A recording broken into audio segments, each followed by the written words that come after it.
ఫ్రీగా మాట్లాడమ్మా, ఇంట్లో మాట్లాడమ్మా, ఫ్రీగా మాట్లాడమ్మా. నమస్కారం సార్, ఇక్కడ పెద్దలందరికీ నమస్కారం. నా పేరు బత్తుల నీలావతి. నాకు మీ మాచర్ల 11వ వార్డులో ఉంటాను. మా తల్లిదండ్రులు చిన్న వయసులోనే పెళ్లి చేశారు. మా భర్త చనిపోయారు. మా భర్త చనిపోయి 3 సంవత్సరాలు అవుతుంది. మా భర్త చనిపోయిన కాడి నుంచి నాకు 3 పిల్లలు సార్. మా భర్త చనిపోయిన కాడి నుంచి నా పిల్లలు నేనే పోషించుకుంటున్నాను. కూలి పనికి వెళ్తూ నా పిల్లలు నేనే పోషించుకుంటున్నాను. ఒక పూట పని ఉంటే ఒక పూట పని ఉండదు. పూట పని లేనప్పుడు నేను ఇంట్లోనే ఉంటాను. పని లేనప్పుడల్లా ఇంట్లో ఉండి ఇబ్బంది పడుతున్నాను సార్. ఇక్కడికి నేను రావటం కారణం ఏంటంటే కూర్చో తీసుకుంటా కదా, నేను తీసుకుంటాను. పక్కన నిలబెట్టు, ఆ అమ్మాయిని అక్కడ నిలబెట్టు. చూడ ఆ అమ్మాయిని అక్కడ నిలబెట్టండి. నేను పోయేటప్పుడు ఈ పక్కనమ్మను అమ్మాయిని నిలబెట్టండి. ఓకే, వాళ్ళకు ప్రాబ్లమ్స్ ఉంటే ఎవరైనా కాగితాలు ఇవ్వాలంటే వరుసగా నిలబెట్టండి, తీసుకుంటూ వెళ్తాను. ముందు వాళ్ళు నిలబెట్టండి. ఓకే, చెప్పమ్మా.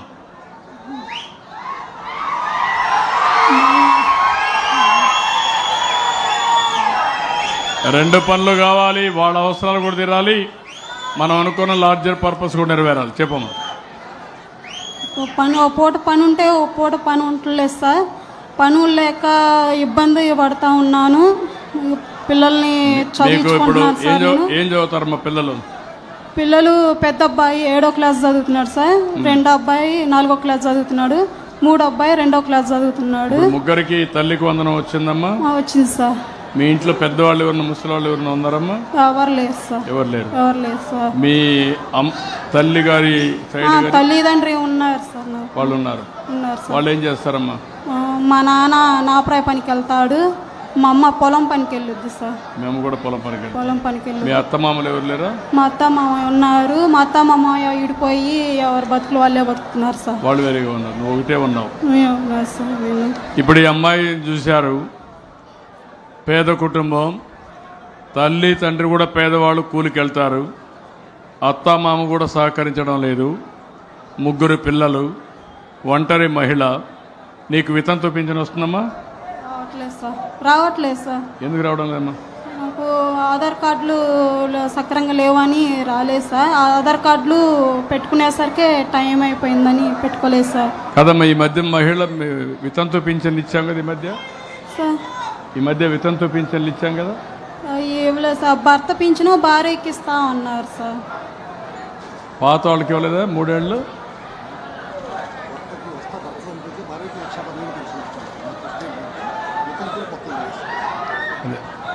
ఓకే, ఇప్పుడు ఈ అమ్మాయికి ఇలాంటి వాళ్ళకి కలెక్టర్ కూడా చెప్తున్నా, ఒకసారి ఎగ్జామ్ చేసి అమ్మాయికి ఇమీడియట్గా వితంతు పింఛన్ ఇవ్వండి. ఈ నెల నుంచి నీకు 4,000 రూపాయలు పింఛన్ కూడా ఇస్తామమ్మా. దానివల్ల నీకు ఉపయోగపడుతుంది. ఇప్పుడు ఇక్కడ మార్గదర్శి ఉన్నారు, ఎట్లా చేస్తారు చెప్పండి.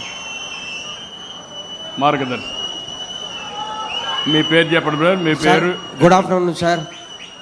గౌరవనీయులు మన రాష్ట్ర ముఖ్యమంత్రి వాళ్ళు శ్రీ నారా చంద్రబాబు నాయుడు గారికి, అలాగే వేదిక పైన ఉన్న మన ఎంపీ గారు లావు కృష్ణదేవరాయలు గారికి, మన శాసనసభ ఎమ్మెల్యే గారికి, సభకు అందరికీ నమస్కారం తెలియజేస్తున్నాను. మన మాచర్లకే తలమానికమైన మన కేసీపీ సిమెంట్ సంస్థ తరఫున నేను సీనియర్ జనరల్ మేనేజర్గా పనిచేస్తున్నాను. మా సంస్థ చైర్మన్ అండ్ మేనేజింగ్ డైరెక్టర్ గారు ఎన్నో ఇటువంటి ఉపాధి కార్యక్రమాలు ఎన్నో చేపట్టారు. ఇటువంటి P4 పథకాన్ని స్థాపించిన వెంటనే మన సారు చంద్రబాబు నాయుడు గారు, మా సిఎండి మేడం గారు కానీ, జేఎండి మేడం గారు, మా ఇందిరాదత్ గారు కానీ ఇమ్మీడియట్గా మా యొక్క ఎంప్లాయీస్ని ఎవరైతే కాంటాక్ట్లో ఉన్నారో వాళ్ళను 105 మంది ఎంప్లాయీస్ను ఒకేసారి పర్మనెంట్ చేయడం జరిగింది. ఇది మా సార్ యొక్క ప్రోత్సాహం వల్ల, మా మేనేజ్మెంట్ ప్రోత్సాహం వల్ల నేను చేయగలిగాను. ఇటువంటి యొక్క ఉన్నతమైన కానీ మాచర్ల ప్రజలకు కానీ, తర్వాత ప్రభుత్వం చేసే ఆదేశాలకు కానీ మేము ఎప్పుడూ ముందుండి చేస్తామని మీకు అందరికీ నేను చేస్తున్నాను. ఈరోజు ఈమె నీలావతి గారు ముందుకు వచ్చారు. ఈమెకు ఒకరోజు పని ఉంటే ఒకరోజు పని ఉండదు. అదే ఈ పనిని రోజు కల్పిస్తే ఈమెకు మంచి భవిష్యత్తు ఉంటుందనే ఉద్దేశంతో ప్రతిరోజు కూడా మేము ఉద్యోగంలో ఒక పని కల్పిస్తూ ప్రతిరోజు మేము ఇస్తాం సార్. ఇచ్చేసి ఆ తర్వాత ఖాళీ టైంలో ఏమన్నా ఉంటే కూడా కుట్టు మిషన్లు ఒక కుట్టు మిషన్ ఇస్తే కుట్టు మిషన్ కొట్టుకుంటే కూడా వారి యొక్క జీవనోపాధి కానీ వాళ్ళ పిల్లల్ని చదివించేదానికి కానీ మంచి భవిష్యత్తు ఉంటుందనే ఉద్దేశంతోనే ఇటువంటి కార్యక్రమం చేస్తున్నాం సార్.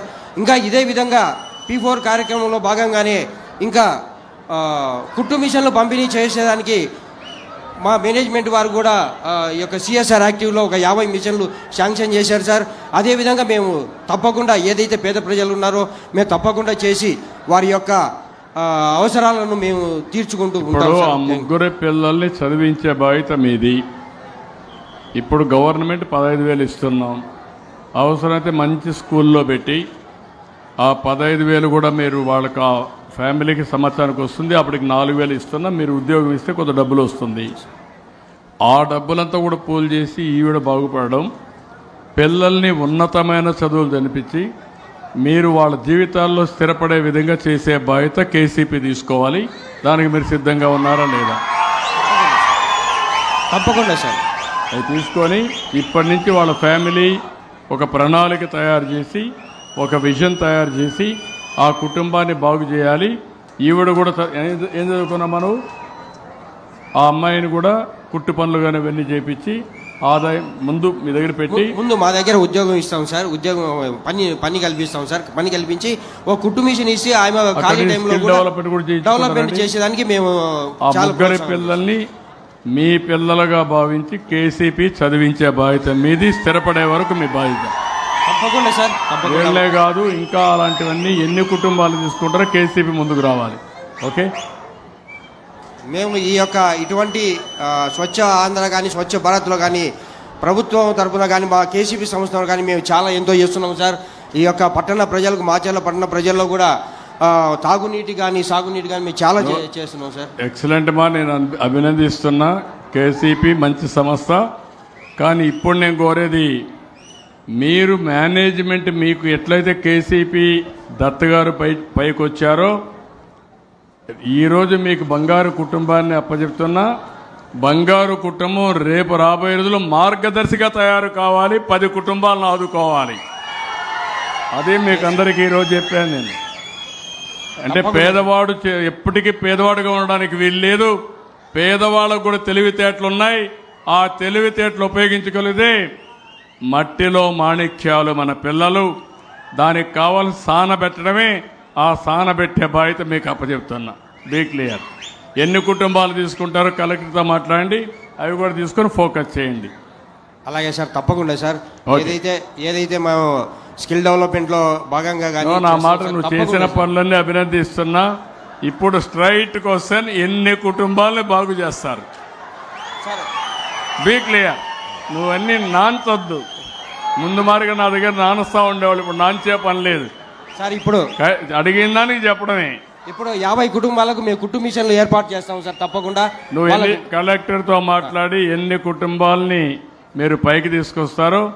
కుట్టు మిషన్లు వచ్చి 4 రోజుల తర్వాత కుట్టు మిషన్లు కూడా పనిచేయలేదంటే అది కరెక్ట్ కాదు. కుట్టు మిషన్లు పనిచేయాలా, వాళ్ళ జీవితాలు మారాలి. నా కొలమానం నువ్వు కుట్టు మిషన్ ఇచ్చావా లేకపోతే ఇంకోటి ఇచ్చావా అని కాదు. వాళ్ళ తలసరి ఆదాయం ఎంత మారింది, వాళ్ళ తలరాత ఎట్లా మార్చారో అది నేను చూస్తాను ప్రతి ఒక్క వ్యక్తిని. అది నీ బాధ్యత.